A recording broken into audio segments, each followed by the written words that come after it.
she walked past and she was like, "You're going to be a woman one day." Really? She knew. It's like watching a different person. The way I'm walking, the way I'm carrying myself, it's so alien to see, but that's what I did. Was it painful knowing you can't be yourself? When I hear people say, we need to educate them, that's such a negative mindset. We need to coach people about our community. It's about coaching, not educating, because that means you're above them. We're not above anyone. People were calling me he, she, or they, and I was fine with it. Fine with it. Because I was like, I'm working through this. This is nothing to do with you. You do you, let me do me, and we'll go from there. That's so beautiful that you were so patient with yourself and also you were patient with them. That's really beautiful. Yeah, and I think that's super important because people get it wrong. Yes, and that's okay. And that's fine. That's okay. It's absolutely fine. Gender dysphoria was horrendous for 8 months. I couldn't look in the mirror. And in my industry, what do we look at? In mirrors. The whole day. The whole time. Why didn't you correct her during the conversation? Why did you wait till the end? I think it's all about how you choose to react. How you choose to react is super important. And again, I wouldn't want to create this worry that she'd get it wrong again, because sometimes we say things we don't want to say. And if it's an issue, she'll say it again. So before my partner now, my boyfriend now, I was single for 14 years by choice because men are a distraction. Men are emotional salesmen. We're going to do this together, all of that. And then it goes wrong and you're left out in the desert.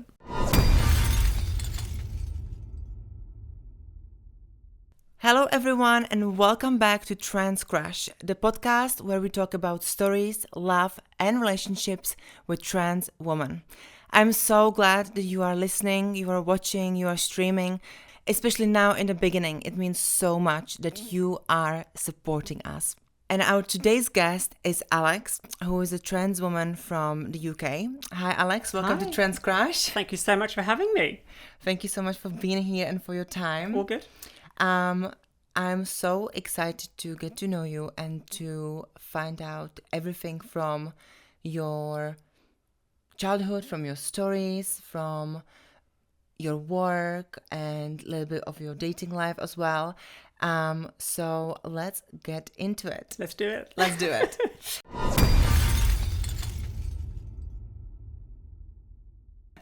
I have a tradition on our podcast. I always ask, what makes you happy? So what makes you happy, Alex?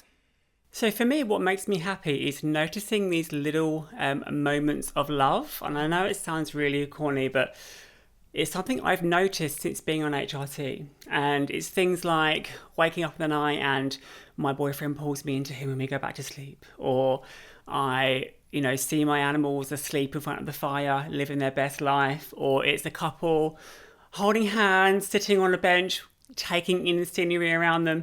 It's these really small of content moments people have with each other that really just ignite my happiness. And it's something that I never noticed before HRT.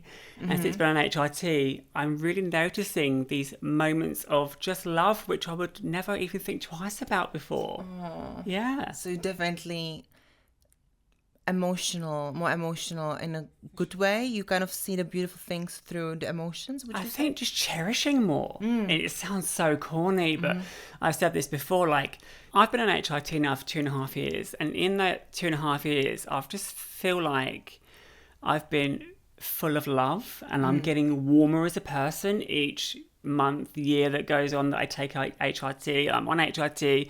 I'm just discovering a softness which is making me really happy. Yeah, I can really relate to it because HRT definitely made me more emotional and empathetic in some empathetic for sure. Empathetic in some way. So I can definitely relate to it. So you said you've been on hormones for 2.5 years. 2.5 years. Yeah. And how has it been? What's been the ups, what's been the downs? So mostly ups, but obviously there are a lot of downs. And I think people, start HRT and think, okay, this is going to make me happy. It's not. It's on the journey of discovering who you are. And you discover who you are, that invokes happiness, right? The hardest part about HRT is understanding why you feel how you feel when it's happening. So, for example, in my case, they start you on a low dose of estrogen and they up it. And in that time, I'd get more emotional with things for sure. And they're taking their time to make sure that your dosage is right. And for me, the hardest part about it all was when they introduced a testosterone blocker to my cycle. So my testosterone level was very low anyway. So when I went in to be tested beforehand, which you have to do, which I don't think many people know, they couldn't believe how low it was. Yeah, they said it was so low. It was just outside of female range. But then they started on the blocker and it was too much. And I would say for about 8 weeks, I was really wobbly emotionally. Like I was crying a lot of things I wouldn't cry at. I was like pushing the trolley around Tesco, crying about something that was just so stupid. And for 8 weeks, I did question, is this right for me? And then obviously we have to have blood tests often to make sure what's happening is going on. And the hardest part was over an 18-month period, my nurse noticed that my stress hormone was becoming more and more elevated and it was affecting everything. Even my dating life, it was really bad. And, that was the hardest part of really being so vulnerable with this stranger about how I felt. And there were really dark times, I have to say, where I was like, I don't know if I can keep doing this. But that's where you do the tests and that's where you keep going back and saying how you feel and all that stuff. And then they get it right and you go, and it's fine. So what you're saying, the dosage right now is good for you? It's fine, it's fine now. I would say, obviously I'm a much happier person. Like I said, I'm being filled with this warmth and love. It's great.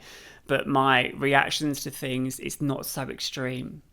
It's more calm and collected. More regulated. Yeah, and even before HRT. So the people that have known me before and after, so I'm so different.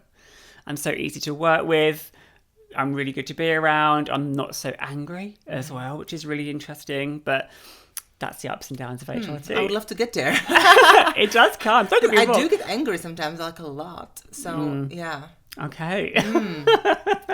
Maybe I have too much. I don't know. No, I don't have too much. I'm on a good dosage right now. But I would definitely say that my emotions are definitely crazier than they used to be. Okay. For sure. Okay. And I think that's really a great point to say as well, because I think a lot of people, for cis women, she's just hormonal. She's just been hormonal. It's like, this is natural. And obviously we are mimicking nature because that's who we want to be.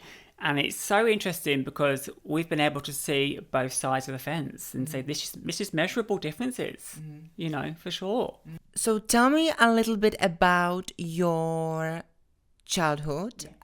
When did you have the first kind of signs of femininity, or when did you feel feminine for the first time? How was it for you? Yeah, I mean, I'm one of 5 girls, so I've got 4 older sisters and 1 younger. So there's 5 of us. Yeah, there's a lot of girls in the house, and I remember, my oldest sister is 5 years older than me. And I remember when I was 5 years old and watching her start to hit womanhood, being so excited that was going to happen for me. And I remember saying to my parents, will this happen to me when I'm same age? And they're like, no, darling, it will never happen for you. And I was like, what do you mean? Because I felt female. I was like, I don't understand why this won't happen for me. So that was the first, this doesn't feel right. And then I remember being at school, in primary school, and people saying to me, my peers and teachers, why'd you act like a girl? And being so taken aback, what do you mean, why do I act like a girl? I am one. And how old were you at the time? I would say 5. Wow. It was really young. I was really young. And I remember going to my parents and realising what was happening, that I'm not going to be this woman that I'm going to be, and asking, is there anything we can do about this? And be like, obviously not as articulate as I'm saying now, but I'm 5. And them saying no. And I really wish they did take me to see someone. Yeah. And I remember, obviously I was 5, and my favourite film is The Little Mermaid. And you know that bit when she turns her into a human? I actually never watched that. Oh, okay, you're missing out. There's a section where Ursula, the sea witch, turns the Little Mermaid into a human. Yeah. And I was like, can you imagine if she could do that for me, but turn me into a girl? A girl. Yeah. Wow. And, you know, when I watch Little Mermaid now, I cry all the time at that bit. Because I remember how like, close to your heart. hopeless I felt at that time. And being so young. Yeah. Wow. And then how would you describe your childhood from the age of 5 to, let's say, 10? Yeah, so for example, in my home life, I'll be honest, it was quite traumatic, my home life, in the sense of we were living on the breadline. We had too many children, not enough income, so it was really hard. And I'll be honest, my mum is a manic depressive, so it would be like, why is mum cleaning the house at 3 a.m? Why is she not getting out of bed for 3 days? We've got to go to school. You know, I was going to school on my own at 6 years old, walking down the street, you know. And my dad was an absent father in the sense of he was in the house, but he didn't want any of us. And it was very clear that he didn't want all of these children. So I think growing up with gender issues and feeling like a burden and not being looked after properly was really traumatic, you know. And then, obviously, being at school, that was also traumatic. I was a bit lucky in the sense of I had a couple of older sisters in the same school as me, so they were quite protective of me at the time. But again, like, children are horrible. They're really horrible. And being picked on and bullied because I looked like a girl and I sounded like a girl as well, did all girly things. I didn't really feel like there was solace away from home or at home. It was quite traumatic, I'll be honest. Oh, I'm sorry to hear. Yeah, but you know, it makes you stronger. It does. And then what's your other memories for childhood? My other memories of childhood, to be honest, is just trying to not get noticed. Wow. I found it a lot safer if I didn't put myself out there. So I would never speak up in class. I found getting changed for PE really traumatic because I was in a changing room full of boys. I felt like an alien. So I used to get changed facing the wall. Didn't want to look at anybody because in my head, I shouldn't be here. You know, so I used to get changed for PE and go and stand outside because it felt really wrong for me. So from like the age of 10 up until high school, I just tried to be invisible and I did quite well. You know, just trying to blend in, be unnoticed for sure. I had teachers that thought I was female at primary school because I didn't interact with them. They had no idea. Obviously my name's Alex, it's unisex, so there was no question. You know, so yeah, that's what it was like. And then you mentioned to me that you used to do gymnastics, so you're an athlete. Yeah, so I used to be a gymnast, and I have to say it saved my life. Really? It really did, yeah. What way? In the sense of it was coming up to finishing primary school, and I think I watched the Olympics or something like that, and I thought that looks really cool what they're doing. And I just started to randomly do stuff in the park and things like that, and I was like, I'm actually really good at this. And then I left, I went to secondary school and there was gymnastics squad tryouts. So I thought, I'm going for this. And I got it. And I couldn't believe that I got it. You know, I was in the school gym club. And I was training all the time. And it kept me away from horrible children. It did. It kept me safe. And it kept me out of my house. So I used to train every day. So at lunchtime at school, I would train. After school, I would train. And then I interviewed at a gymnastics club in where I grew up. And they snatched me right up. So I was doing gymnastics every day for 5 hours a day after school. Wow. So that saved me from my home life and my school life and the children around me. But it also was a bit of a blessing as well. So I was known as, I'm going to say boy, because I was living as a boy then. I was known as that crazy boy that could do backflips at school. So it gave me a bit of coolness and it saved me a little bit. So yeah, I did it for many years. And I then became a competitive gymnast. So I started competing on a national level. And there was a point where I was third in Great Britain. You were what? Third in Great Britain. Yeah. How old were you at the time? And so I first came third when I was 18. And then I came third again when I was 19. And then I stopped training because my hairdressing career, which we'll speak about, was taking off a lot. So that's when I stopped. But I really did get to almost the top. Yeah. Wow. Yeah. And it was a strange time for me because I was such an imposter. So I would watch how the male gymnasts carried themselves. So how does he walk around the room, this guy? So I would copy him. Okay. I used to shave my head. I was really muscly as well. Right. I was a hot guy. Yeah. And, you know, I would watch how these guys would carry out a gymnastic move, for example, and be like, okay, he starts like this. Even though I would watch the girls in awe and be like, oh, she's so beautiful. You know, the way she's doing it is so nice. But I couldn't express myself any way feminine as a gymnast because you get marked down because you have to show strength and masculinity and all that stuff. So, yeah, I learned how to be masculine. So you knew you were a girl, you wanted to be a female athlete, but because the circumstances, you shaved your head and you tried to be big and strong. Yeah, for sure.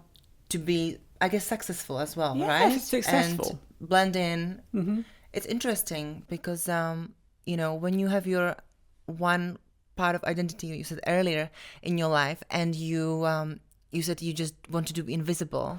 Yeah. Were there parts of the same kind of behavior or I would say a pattern that you were repeating as the male athlete? You trying to be invisible and blend in with the male ones? For sure. Yeah. For sure. I would try and blend in, don't stand out, and to do that, it gave me success. Even I would watch how the boys would sit on the bench before they competed. Now, sitting like this would not be acceptable, so I would sit with my legs open, like forearms on my knees, to just really copy them. Copy them. And I found a video recently of one of my last competitions, and there's a section of the video of me walking off the floor back to my coach. And it's like watching a different person. The way I'm walking, the way I'm carrying myself, it's so alien to see, but that's what I did. Yeah. Was it painful knowing you can't be yourself? Yeah. I would spend my time when I wasn't training watching the girls in awe. And I think they probably thought, oh, like, is this person attracted to me? Yeah. No, but I was jealous. I was so jealous of the female gymnasts, you know. Their leotards were better, the music was better, the routines were better, the hair was gorgeous. Colourful, sparkly. They do makeup, yeah. And I was just like, oh, here I am with a shaved head and a black leotard. Can't show expression. It was, even though gymnastics saved my life, but the section that I competed in was still, again, restrictive, for sure.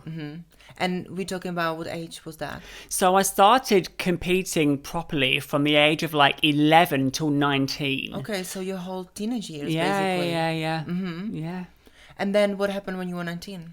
So when I was 19, I had peaked where I could get in terms of success in the club that I was in. It was a fantastic club. The coaches were amazing. Did you say you had a PT? No, but I had a coach. I had peaked. Oh, peaked. Oh, yeah, sorry. It's okay. I had peaked. Couldn't get any better. And I then, at 19, I went for an interview at a different club, one of the best clubs in the UK.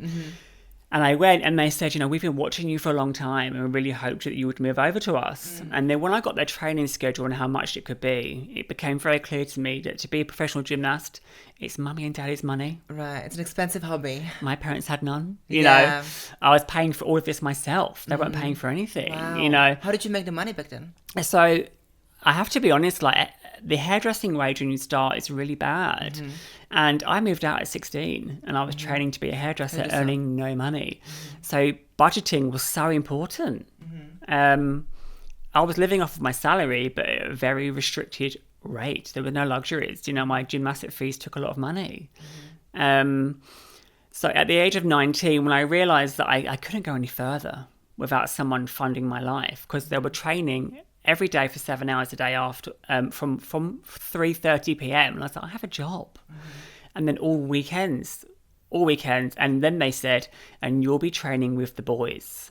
And I was like, that PE fear came over me. Like, I'm going to have to get changed in front of them. I'm going to have to pretend to be, because they were really masculine, these boys. The gym I was at before was mixed. We all trained together. So that was fine for me. But when they were like, you're going to be with these boys training, I was like, oh my God, I don't know if I can do this. And then obviously when I got the fees and all that stuff, I'm like, it's impossible. So I thought, okay, let's focus on career now, because that's what's going to earn me the money. Was it the last time you did gymnastics? When I was 19. 19. Yeah, so I did the trainings. I had this interview, got it. There was a time where I was like, I'm going to go for it. So I told my coach that I'm leaving and stuff. And then when I realistically looked at the numbers, because I was excited, I got in. I was like, there's no way I can do this, you know. Yeah. Were you sad? How did you feel about it? Do you know what? I was really sad at the time, but when I walked away from the gym, I felt so relieved. Because this part of my life who I was pretending to be wasn't required of me anymore. It was not required. So you felt more free in terms of your own identity. Yeah. But in terms of a career, it was kind of a little like a sad goodbye to say. It was bittersweet. Bittersweet. Yeah. Mm-hmm. Yeah. Do you often think about gymnastics? Like, would you like to do it again? Sometimes try it again as a female now? Yeah. Well, I'd have to be tucking very tight to wear those leotards. Which is not a problem. She can do it. She can do it. She can do it.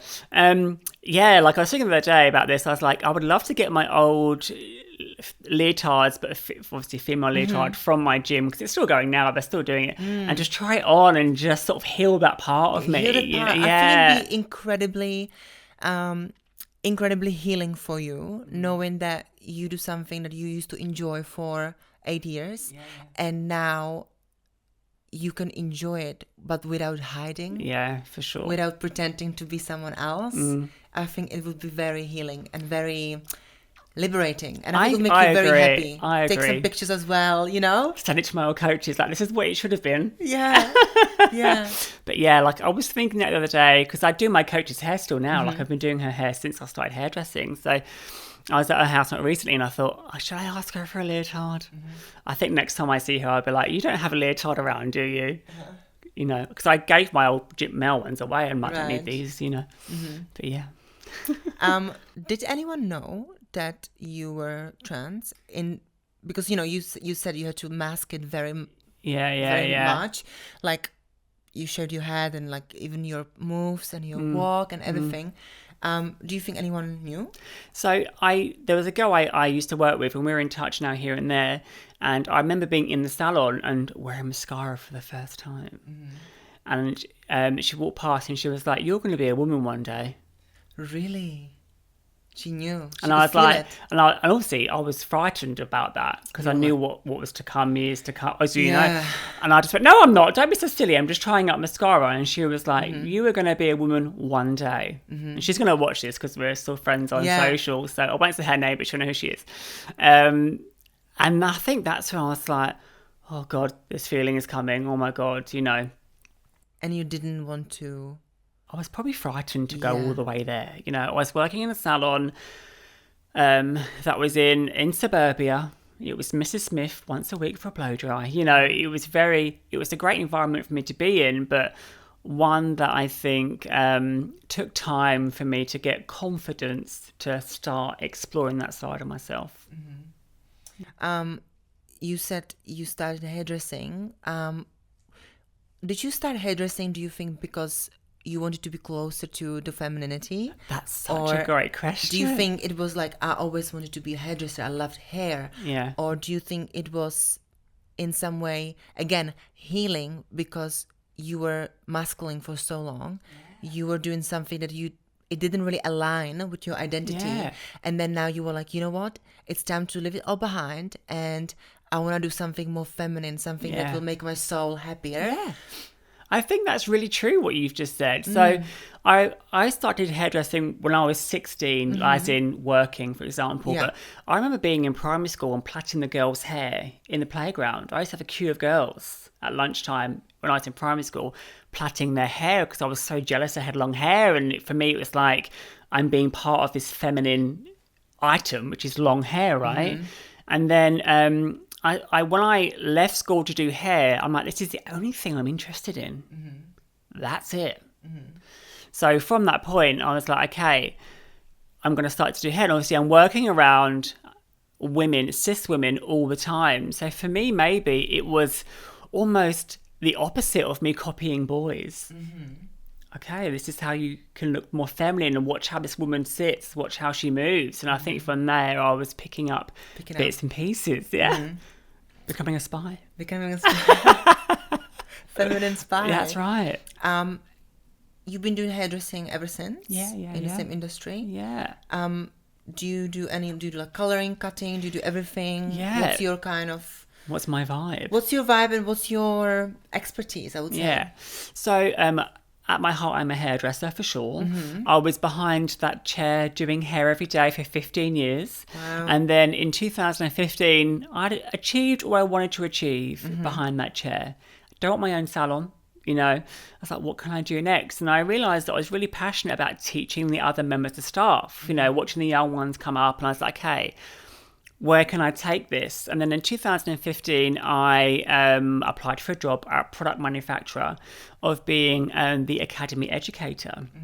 So I got that, and it was in the centre of London, and I was teaching hairdressers in the centre of London in this gorgeous academy for 5 years. I was there for 5 years. So I worked my way up in that 5 years in the academy to sort of not a manager, but just below, you know.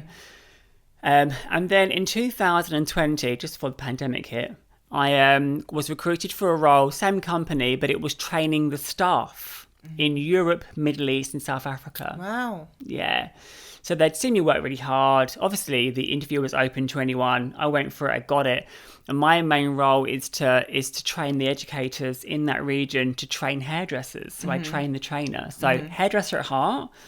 But my main role now is to train our staff into training our customers, which are hairdressers, about, it can be about how to use this particular hair colour, how to do this haircut, to what does this shampoo do. So I'm a bit of an all-rounder in the sense of I colour, I cut, not a fan of hair up, but I will do it. Yeah. So yeah, a bit of an all-rounder really. Yeah.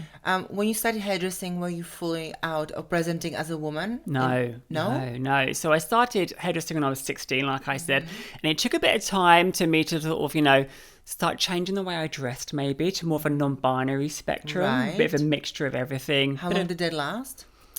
Probably a good 5 years. The non-binary spectrum. Yeah, kind of like good in 5. between. Yeah, and then it was more like gender fluid, but more on the female side. And for me, I'll be honest, it was about gaining confidence and how are people going to react if I come to work wearing a skirt? Right. Step by step. It's step by step. And I think it's about confidence, is it not? And then sort of fully presenting female was actually in the company I'm at now, more to sort of 2000, so quite recent, 2018, 2019, I was wearing skirts to work and dresses to work. I hadn't gone through the whole like pronoun thing yet. I was gaining confidence to do HRT. I was just about to ask you. Yeah. People were calling me he, she or they, and I was fine with it. You were fine with it. Because I was like, I'm working through this. This is nothing to do with you. You do you. Let me do me, and we'll go from there. That's so beautiful that you were so patient with yourself, and also you were patient with them. That's really beautiful. Yeah, and I think that's super important because people get it wrong. Yes, and that's okay. And that's fine. That's okay. It's absolutely fine. And I think, you know, if you're out there militant with your pronouns and humour, it doesn't do us any favours. No. We're here to learn. And also, when I hear people say, we need to educate them, that's such a negative mindset. We need to coach people about our community. It's about coaching. Not educating. Because that means you're above them. We're not above anyone. Right. That's such a good point. We need to coach each other. So it was when I'll start using it from now on. Yeah. I want to coach you how to be an ally. yeah, for sure. You know? I mean, you're coaching me right now going through this. Yeah. You know, life's about learning and coaching, right? Yeah. And then it was, in terms of HRT, when I decided to start, it was November 2021. We're all at home. Pandemic's hit. And I'm not busy. So before I would think about it, but I need to get to work. I'm on the train, tube, driving, getting to work, coming home, and I would get home late, I would have dinner, go to bed and do the same thing. Whereas my new role started, which was working from home, and I had all this time to think. And this feeling was starting again. Like, what are you going to do? And then in 2021, November, that's when I started. Well, I started the whole speaking to a gender specialist about it and getting the referral, because I think a lot of people think with HRT, we go to our doctor and say, I want to be a girl. And they go, here you go, darling. Wouldn't that be lovely? Wouldn't that be amazing, right? It's not the case. No, it's not. It's not the case at all. The NHS waiting list, just for someone to look at you, is 6 to 7 years. Is it 6, 7 years you now? know, I'm still on the list from 2018. Wow. I I, got remember 2019 I started as well, and it was 3 years back then. So now it's 6. Yeah, I got a text last week from the It's GIC. crazy.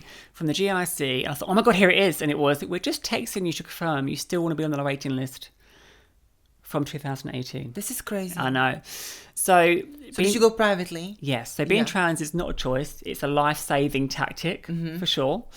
So I went private, and it's a lot of money. You know, I'll be honest. Just to have that chat for an hour, it's £500. Wow. Just so then, I paid £100. yeah, £500. 500 is crazy. Yeah, It's crazy. £500 for someone to say yes or no. Oh my god. Just because you pay the money doesn't mean you get it. You know, you're on this call with this stranger for an hour via your laptop because it was COVID times. And they're asking you really deep questions, which is fine. But it turns out it's not really about the answers. It's how you react to the question. Are you making eye contact? Are you fidgeting? You know, it's about how you're reacting to these questions. Anyway. Like a basic, and they proved that you're trans. Yeah, well, just like, are you mentally stable to go through this? Right. Is it really that? Or is it something else going on, for example? And they're responsible if they get it wrong. I understand on one Yeah. hand, I do. Yeah. But it's very stressful for someone who is just starting, who is so scared, who doesn't know whether the feelings are valid. You know, maybe they're scared of Yeah. their health, their mental health, Yeah. everything. It's so scary. And then you go to someone who is a professional and you're scared you're going to get Yeah. a no, they're going to judge you or something. Yeah, for sure. And I think as well, like the questions they ask you are so good. I think if it wasn't for you, you'd realise halfway through. I think you'd realise, you know. So you do the interview, all that stuff, and then you're waiting for them to say yes or no on this big referral. Obviously, that comes through to email. Your heart's in your mouth, you know. So then you get that. You send it off to London Trans Clinic, and I had to wait 8 months to be seen to get my prescription. So for 8 months, the gender dysphoria was horrendous for 8 months. I couldn't look in the mirror. And in my industry, what do we look at? In mirrors. The whole day. The whole time. And then even just getting the prescription is so expensive. It's so expensive. You know, it's something that is very costly. And if you haven't got the means to pay for it, it's not great. What was it like to be on HRT finally after such a long time? Was it a relief? Did it feel right? I remember, so having my blood test beforehand and then sending them the results. And then I get the email saying, we're finally ready for you. Please come to obviously the London Trans Clinic at the time. It's now the Gender Hormone Clinic. Your appointment is at this time. And just like getting the train up there, it felt like I was getting the train to Christmas. I was so giddy buying my ticket, getting my coffee. Like I'd put a look together because she's a look queen, you know. And then going in there, and it was very quick. It was very much like, this is your bloods. You stand on this machine. They measure everything at the moment, your fat distribution, all that stuff. And I was like, oh my God, I feel like I'm physically going to be changed. And then they hand you the bit of paper. And I was on the train like, Wow. it's here. So happy.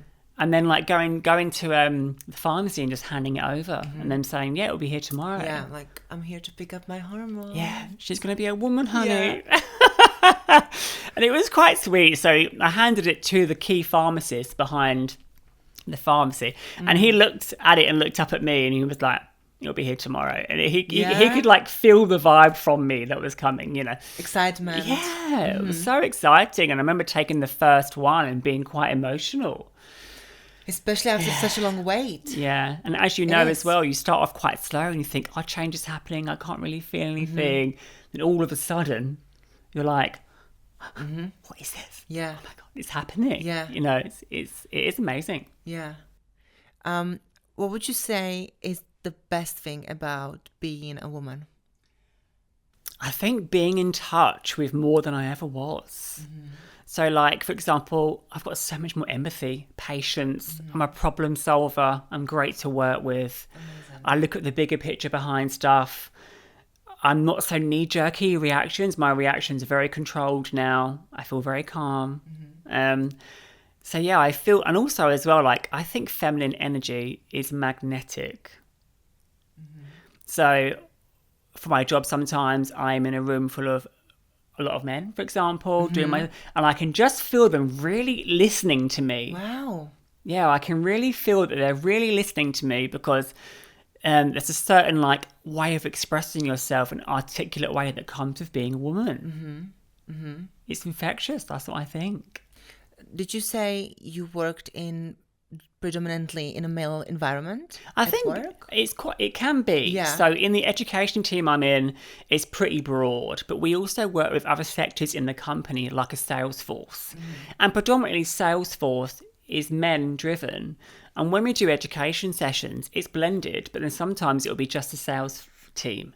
And in front of me will be 30 men in suits, you know. And before HRT, I would be quite nervous because, you know, I'm like, I look female, but I've got this sort of like non-binary looking body. What they're going to think about my gender. Okay. Whereas now I'm getting ready for work. I'm looking in the mirror. I've now got boobs. I've got a small waist and I've got hips. I'm like, I look female. It's fine. And I know I'm going to go out there and smash it. And it's fine. It doesn't worry me anymore.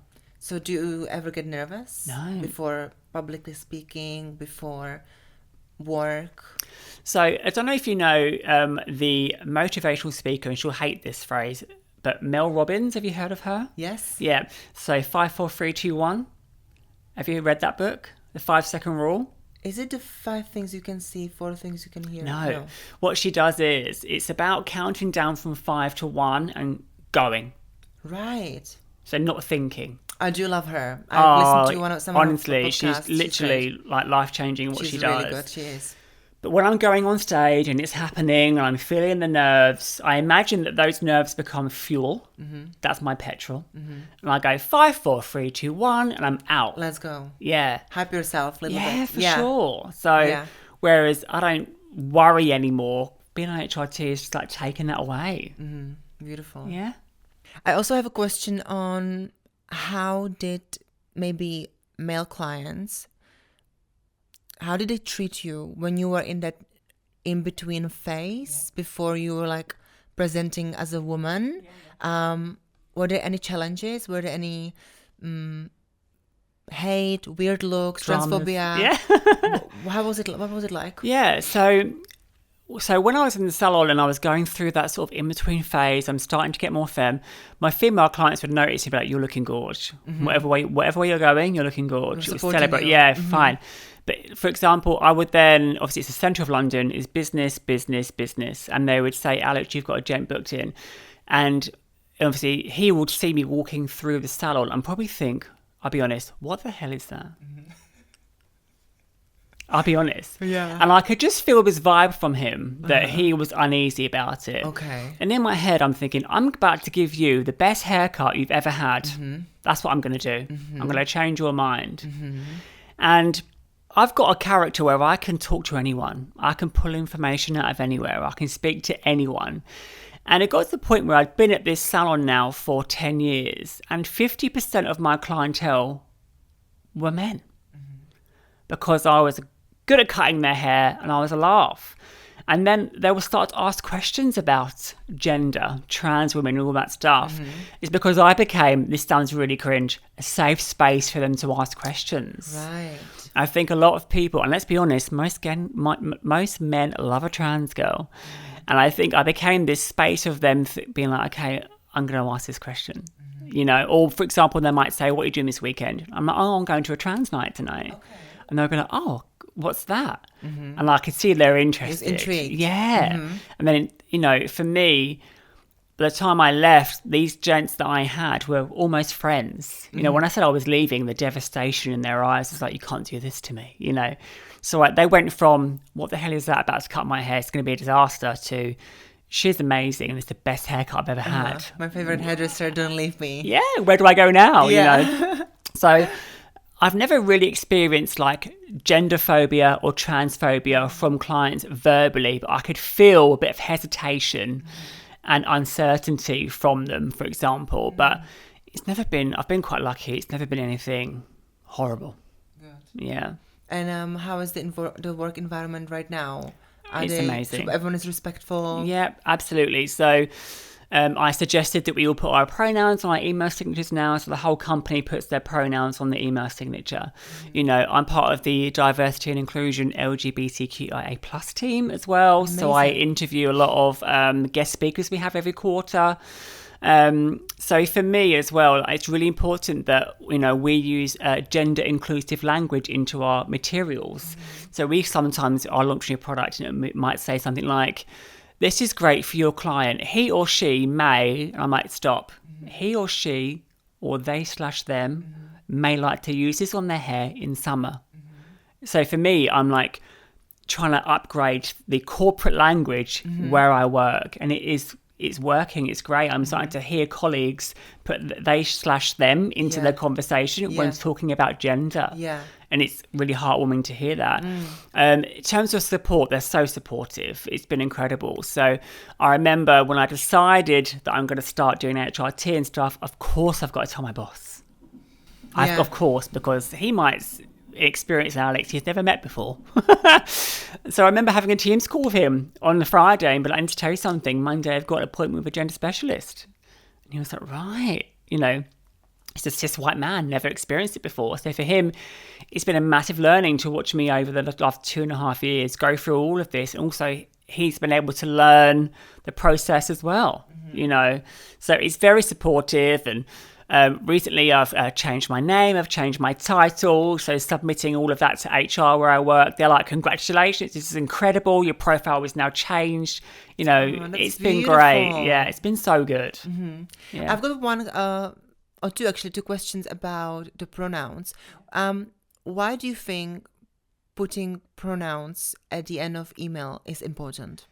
I think so if you meet this person in real life, you know how they want to present, for sure. You know, it's so... Is emails before you meet someone, that's where you are, like you get an email from someone, and you're about to meet them, you know you're going to meet them in the future? Yeah, because we have like, you know, work functions when you all meet up, and sometimes you only see people on Teams or just via email, and then someone might come up to you and say, oh hi, I'm Alex, nice to meet you, and then you can say, oh, this is Alex, she, he, they work in education, right? And because it's in someone's signature in their email, you go down and go, okay, they prefer she, her, and it just becomes part of your language to include them in what's going on. That's beautiful. That's very inclusive. Not just for people who are non-binary or anyone who's using pronoun they, but also for anyone who is in between, in the in-between phase, who is not presenting as male or female, how the society sees you as a male or female, because, you know, society sees you male, female, and then something in between. And even if you are a trans woman and the society still sees you as a man, and you're in the beginning of your transition, for example, I think if I was in the position, I would be so grateful to put my pronoun, she, her, at the end of the email when anyone else in the street is calling me he or, him. And I would be really thankful that I can introduce myself and my pronoun and my title, you know, whatever it is, before the interaction with someone, because for sure. I would feel also calmer. I would feel more accepted and understood, and I'll be like, okay, I'm going somewhere, relaxed, exactly. Like I'm going somewhere and I don't have to explain. I've done it, you know, I've done it, like it's my pronoun is here, and that's it. It's a part of coaching. Part of coaching. It's a part of coaching for sure. And I have this question a few times, like, what if you don't know and you're looking at someone? You don't know. And I'm like, well, let me tell you this. The safe thing to do if someone is looking gender ambiguous in front of you is to refer to this person as their name, if you know it, or they, them.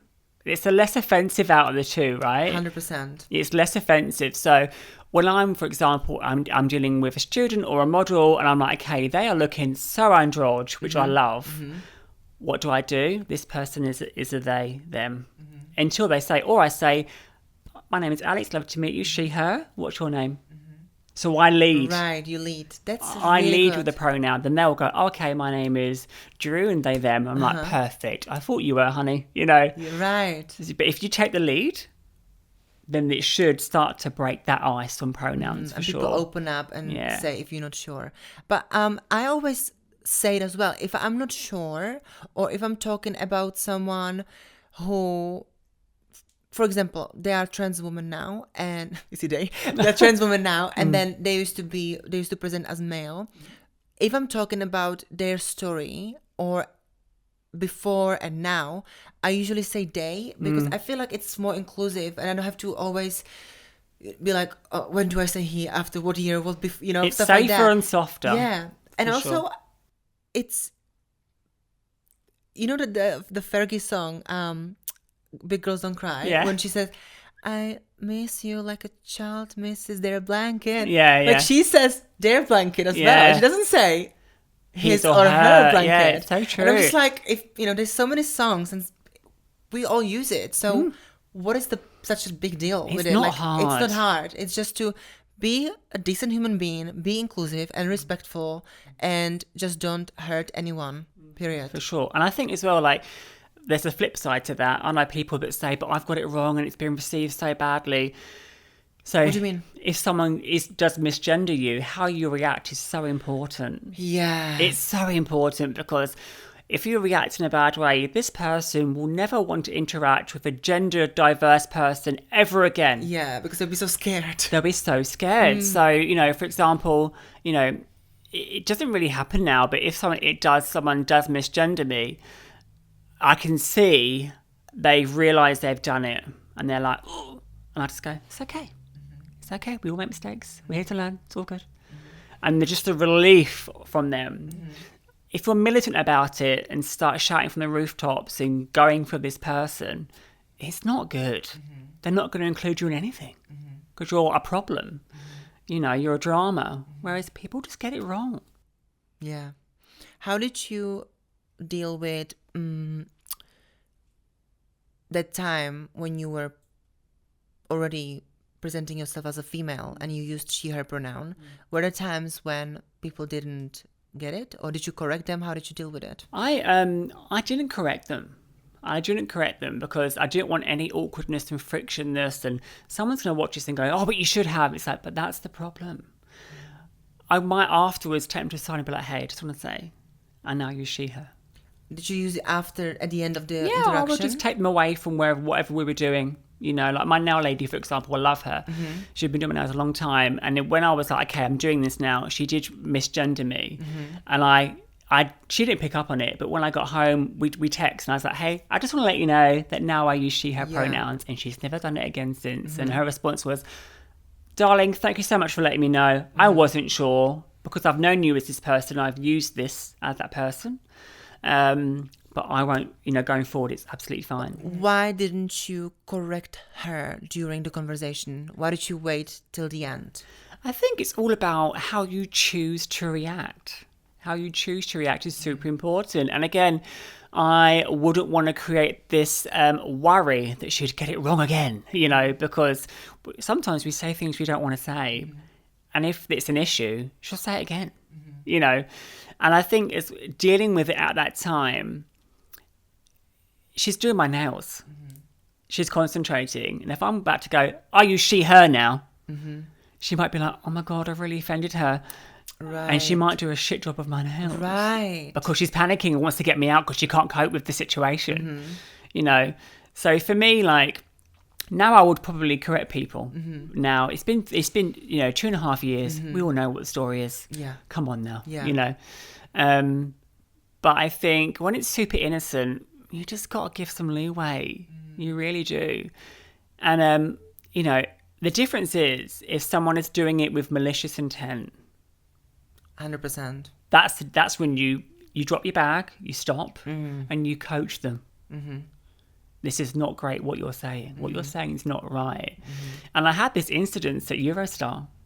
Did you? Yes, Europe by Security. What happened? So I was going to Amsterdam with my girls for King's Day, and it was my passport still said male. It's changed now. And but I was going through, and everything was fine. And this woman on security was searching me, and she was a little bit too thorough. And was like, what's this? And I was like, get your hand off me. I'm a trans woman. And she was like, give me your passport. And obviously, my girls now are through. Yeah. And it's so busy. Oops, sorry. It's so busy. There's hundreds of people everywhere. And I'm like, why do you need my passport? I'm through. And she was like, give me your passport. And I thought, I'm going to give it to her because if she has got power to not let me go. So I gave it to her. And Was it UK? From UK going to Amsterdam. Okay. And she opened my passport, looked at me and started laughing. And she sort of threw it back at me and was like, it's up to me if I want to search you or not. You didn't apologize, nothing. And then she went to the next passenger. And I, for 1.5 seconds, went to walk away. And I thought, no, you're not going to win. I'm going to win. Yeah. So I dropped my bags and I started shouting, get me your manager now. You've just assaulted me. Yeah. And I was like screaming, get me your manager. And everyone stopped. Everyone, even other security people. I was like, get me your manager now. I created such a fuss. These 2 men came from the office, ran down the stairs and took me and my girls away. And I just went absolutely ballistic. I was like, she should be working here. Yeah, that's not cool. It's not cool. It's not okay. And again, they're really apologetic and all that stuff. I'm like, your apologies mean nothing. This doesn't fix what just happened. I was like, this could spark a dysphoric episode that's so bad. I might not be able to go out the hotel for my girls and they're going out, And also it's so traumatizing for you. And my girls. Especially if you... And yeah, them as well. But if you travel in the future, then you have PTSD from security. This is the second time it's happened. The first time was worse. Really? Happened to me, yeah. So, and again, when this happened, I'm like, it's happening again. But the first time I didn't say anything. And this second time at the Eurostars, when I was like, no, I'm done. I'm going to say something. And I think in moments like that, where you need to take control in a situation that can get out of control, you've got to go for it. And just, even though I was in my mind, I'm like, I'm teaching her a lesson. I was like, afterwards, I was like, actually, I've coached her in a very tough way. Yeah, it wasn't great. But I feel like every bad experience, I really believe it, that every bad experience makes you stronger and makes you more proud, gives you a little courage to stand up for yourself or for others. And for more. us, it's about us, because she might meet another trans girl going through again and think, oh, I won't do that again after what happened last time. Because of you. I'm like, yeah, that's right. Yeah. You will not do that again. And that's the second time it happened to me. The first time it happened was in an airport. And again, it was really bad. And I didn't do anything because I was coming back from a work trip. And I thought, I can't because there's something bad happens. And I told my boss about it. And I've got 2 bosses. And he and she both said, if that happens again, you've got permission to behave however you like. And I was like, oh, great. Obviously, the second time it happened, it was going away for leisure, not work. But because it happened the first time, the second time, I was like, no, this is never happening again. Come here. Yeah. Let me ask you about your mental health right now. How are you feeling this past 2.5 years, this year, today? How has it been for you? How do you cope? So for me, I actually feel very spiritually calm. That's how I feel. I had that time with my blocker not being right that I was not spiritually calm.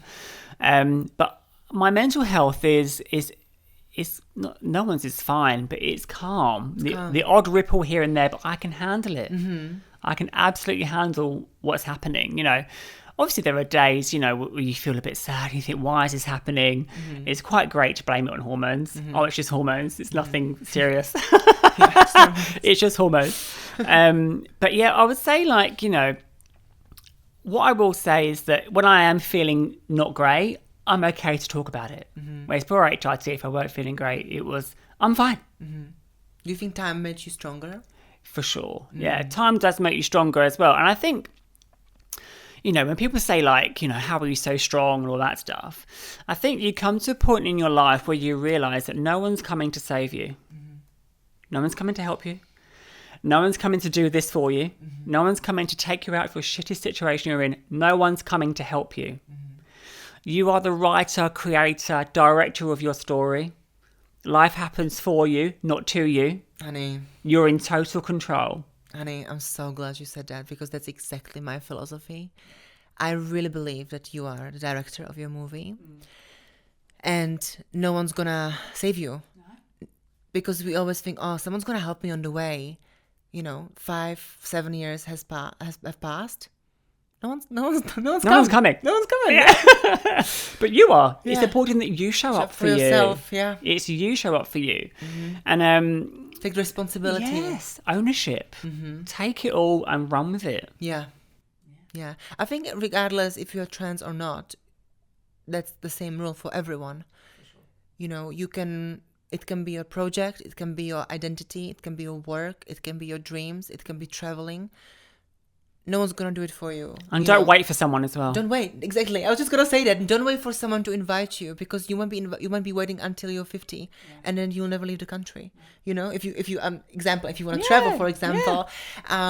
But if you, whatever it is, I think it's really important to do the best you can. And with what you've got. With what you've got. Yeah. And make the most of it and own your circumstances. Don't be a victim in the situation. Because if your attitude is, oh, poor me, I had a bad childhood, I'm trans, it's harder for me, or, anything. I understand some people have it harder, but even people who have it harder in their lives, they've overcome their struggles and their pain and mental health issues, anything, and they are so successful, or they are so strong right now. It's really inspiring. I think when you think about when something, let's say something bad happens to me, I think your first instinct is to go to, why is this happening to me? Why me? Well, now, and this has been since HRT, what am I learning from this? What is it teaching me? It's teaching me this has happened because X, Y, Z. And I won't be doing that again. Instead of, why is this happening to me? It doesn't happen to you. It's happened. What are you going to get out of this situation? There was a time where I was learning to do hair and I had no money and all that stuff. And I was only 16, earning £300 a month. That was it. And I had, my parents had completely washed their hands of me financially. So I was alone. And I was sleeping on someone's home office on a mattress. Wow. Because it's what I could afford. And I remember going to sleep and thinking, this will never happen to me again. Ever. No one's coming to help me. What am I learning from this? I need to work so hard that this will never happen to me again. And here we are. I remember the day I bought my house. But I bought my house, got my keys, unlocked that door, and I walked in and I sat on the floor, and I was instantly transported back to that home office of someone who was sleeping on a mattress on the floor and thinking, and now I own my own house. I've done it. That must have felt so good. And you must have been so proud of yourself and feel such gratitude. Gratitude, but not just, I'm a big believer in the universe provides. She always gives you the tools. What you do with the tools is down to you, but she gives them to you. And obviously I give thanks to the universe every day for everything I have in my life. But I was so thankful for that day, but also so happy that I really went for it. And I saved really hard and climbed the ladder and I did it, And again, proud of yourself. Yeah, so proud of myself. To touch a wall and be like, this wall's mine. So silly, but yeah, it was a great feeling. That must have felt so good. Yeah. Last question before we go on Patreon and talk about your dating life and talk about trans people in the sports and stuff like that. What advice would you give to a trans person in the beginning of their transition? Do you have any encouraging words for them? For sure. So in the beginning of your transition, it's very important to remember that this is your journey. It's nobody else's. Do not compare yourself to other trans girls on socials because none of it's real, for one, okay? This is your journey. it's your experience, and it's at your pace. That was beautiful. It was brilliant. I honestly, I could sign it. I'm just like, this is perfect. This is exactly as well what I believe in. And don't compare, enjoy the process. Surround yourself by not just people, but also social media, because we spend most of our day on social media and not around people. Sure. So it's really important to follow people who uplift you, who inspire you, and who help you to kind of filter the noise and the negativity. Well, thank you so much, Alex, for coming to Trans Crash today. You've been so amazing and inspiring, and you're so smart and well-spoken, and I wish you all the best in your life, and because you truly, truly deserve it. Well, that was Alex for today, and thank you so much everyone for watching, streaming, listening, whether it's on YouTube, whether it's Spotify, Apple Podcast, or your favorite podcast platform. Don't forget to listen to us every single Thursday for a new episode.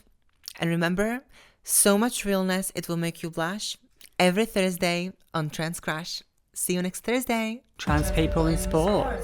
So I think trans people in sport is an amazing thing because it shows diversity and all that lovely stuff. However, I think to settle this argument, if we coach people more of what actually happens to your body on HRT, it will settle the argument.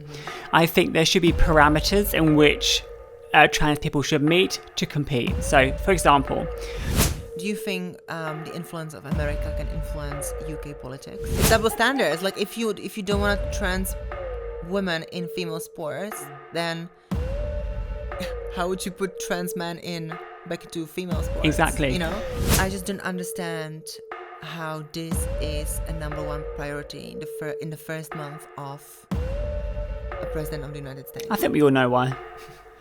It's called diversion.